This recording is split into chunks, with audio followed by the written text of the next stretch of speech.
لماذا هذا الاداء، هقول بصراحه الاداء الباهت للمنتخبات العربيه في الجولتين الاولى والثانيه باستثناء فقط المنتخب المغربي؟ وعاوز استثني موريتانيا لان موريتانيا مش مطالبه بحاجه.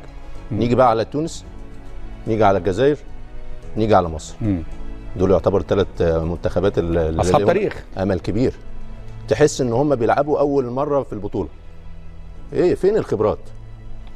فين الاستعداد؟ فين الجاهزيه؟ فين الشخصيه؟ احنا عاوزين منكم الماتشات الجايه تبقى افضل.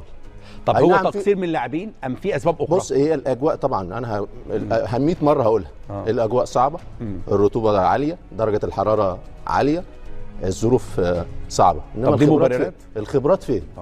الشخصيه فين؟ هل من المعقول ان احنا نوصل ان دلوقتي يبقى متصدر مجموعتنا مجموعه مصر الراس الاخضر؟ ايه ده؟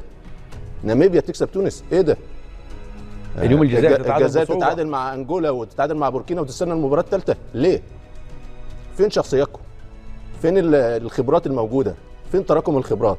فنتمنى البدايه دي تتحول، ايوه، ويبقى في تحسن وتستخدموا مهاراتكم وتبقى في شخصيه موجوده، والادوار الجايه ان شاء الله نشوف شخصيه ثانيه مختلفه عن الامور اللي احنا شفناها. عيب قوي عيب قوي ان المنتخبات العربيه بألقابها الكبيرة وبخبراتها توصل للمباراة الأخيرة وتعمل حسابات.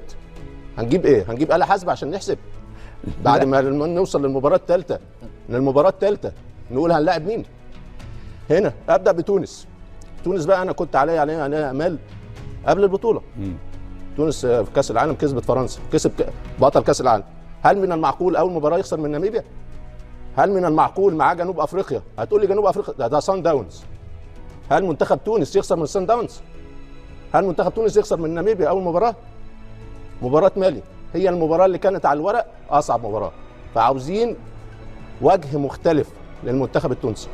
اللي انا اعرفه على المنتخب التونسي اللي الناس بتخاف منه، اللي الناس ما بتحبش تلعبه. فين الرذاله اللي موجوده؟ فين الخبث الموجود؟ فين الشراسه الموجوده؟ فين الروح الموجوده؟